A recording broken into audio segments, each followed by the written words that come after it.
Poor William. Spoiled Harry made Diana his own at an early age. Bitter consequences of indulgence. Hello and a very warm welcome to Kate Middleton and the Queen News YouTube channel. As we already know, Princess Diana was pretty adept at using her status as a celebrity to promote benevolence and goodwill. Diana did the best that she could to not make everything all about her. She wanted the focus to be the people she was trying to help. Prince William learned so much from her, but still he's a very different person than Harry is now. William could be tough when he was a tot, but over time he grew up, he got quieter, he became more thoughtful, more introspective, and he became so much more caring and such a kind person too. William adored his mother, Diana, but he was also sometimes embarrassed by her because she wanted to be in the spotlight so often. It is true. Prince William would keep his head down when the paparazzi were surrounding him and Diana in the later years, and he understood that half the time his mother wanted the paparazzi to be there.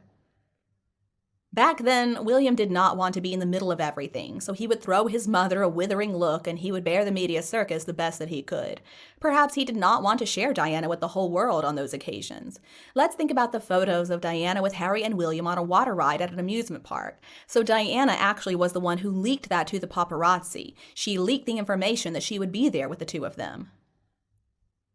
So when we look at it, we may think, oh, what lovely photos of such a fun family event. Well, Diana leaked those photos at the expense of the privacy of William, and he was very upset about it. William had no problem listening to his mother's woes. He understood that part of his mother, the part who really needed care, consoling, and kindness. So William learned how to be an expert listener. And on the other hand, we have Harry. Well, he was only a couple of years younger than his older brother, and a lot of people out there forget that when Diana passed away, Harry was 2 weeks shy from turning 13.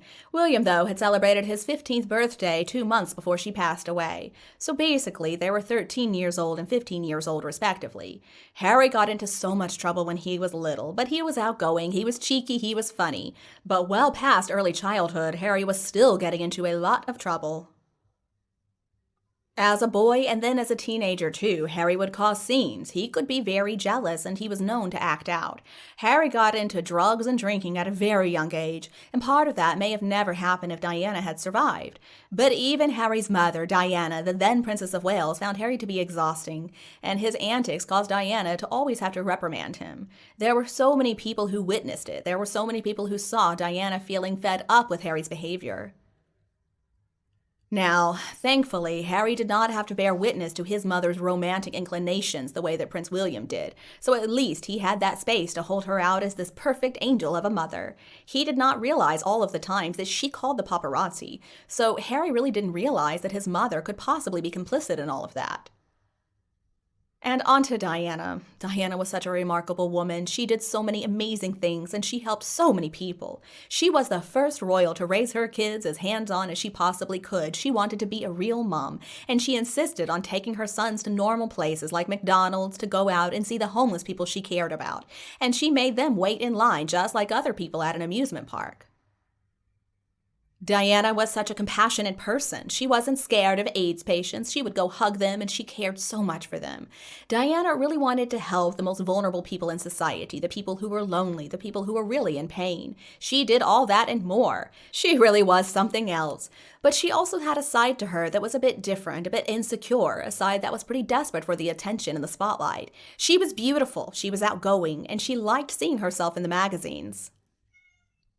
Well, at one point, her father-in-law, Prince Philip, informed her that the royals were not in a popularity contest. He was just hoping that she would stop trying to overshadow the other members of the family, and especially Prince Charles.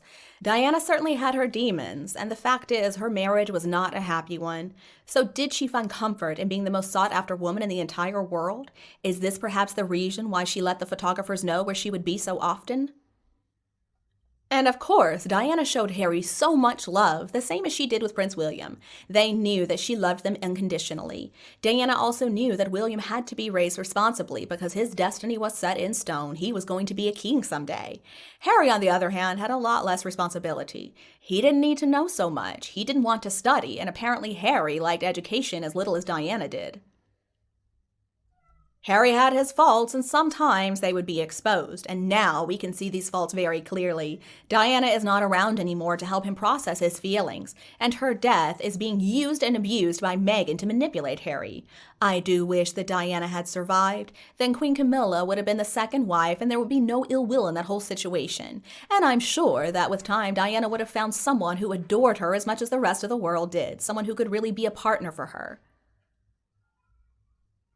And I'm sure Prince William would have loved watching his mother bond with his wife and children, and Harry could have received even more love from his mother. I think Diana did the best that she possibly could under the circumstances, and she managed to get up and get out there on even the worst of days, and that to me is very impressive.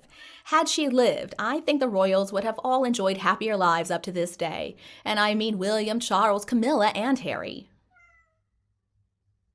Now, I know that Harry absolutely sees his late mother as this saint, but the truth is she wasn't. She was all about putting herself first. She cared about overshadowing her husband and hugging her children in public in this big way.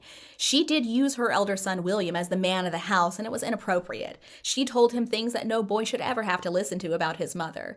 And William would even help his younger brother out as some kind of substitute father sometimes.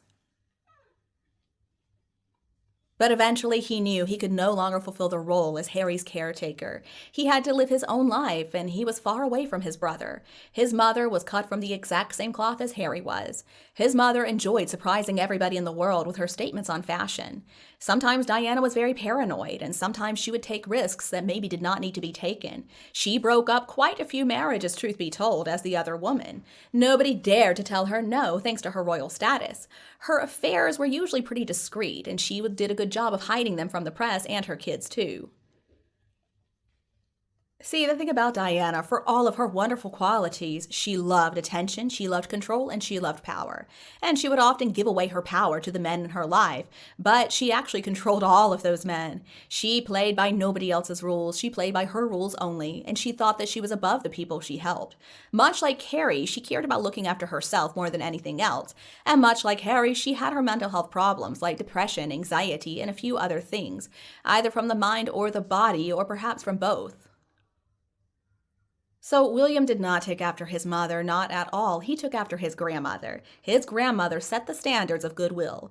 But Harry did take after his mother, and he's following her playbook now. They are two brothers who went in two very different directions. William lives for other people, and Harry only cares about himself. Only Harry really adapted to his mother's celebrity status of self-service. William, on the other hand, he adapted to the official royal model, the king's model of serving other people first. And Harry will never learn anything because he is not willing to listen to anybody. He never has.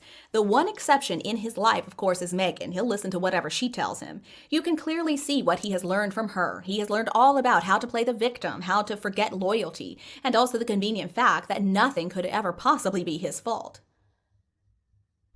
See, the royal family, they accepted Harry's limitations, and so they knew how to manage him. He was happy, he was relaxed, and he was loved by most people. And then he fell into the hands of some really awful people who exploited him, and they don't care about him at all. And we can see the result. Now he's a brainwashed shell of who he used to be.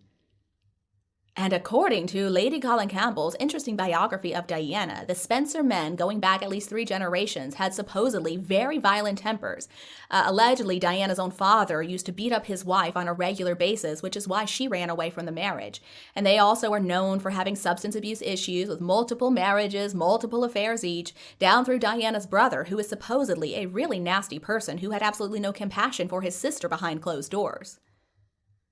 Now, no one has ever come out to challenge Lady C on her reporting of Spencer history, and nobody's ever sued her on it either. Now, I kind of doubt that Harry's having affairs because he claims that he has married the second version of his mother, but reportedly he has a pretty long history of abuse of polo ponies and other vulnerable people and animals too. Harry has also been photographed and testified against about violence against photographers and reporters too. So it looks like those Spencer genes are very strong, and not only the genes for red hair. And you, what do you think about Harry and William? Please tell me what you think below in the comments section, and we can also discuss your thoughts and feelings. If you preferred our video this evening, please remember to like and share it with anyone else who would enjoy it. And don't you be afraid to subscribe to our Kate Middleton and the Queen News channel to get more videos in the future. Now, thank you so much for tuning in, goodbye, and I'll be back to see you all tomorrow.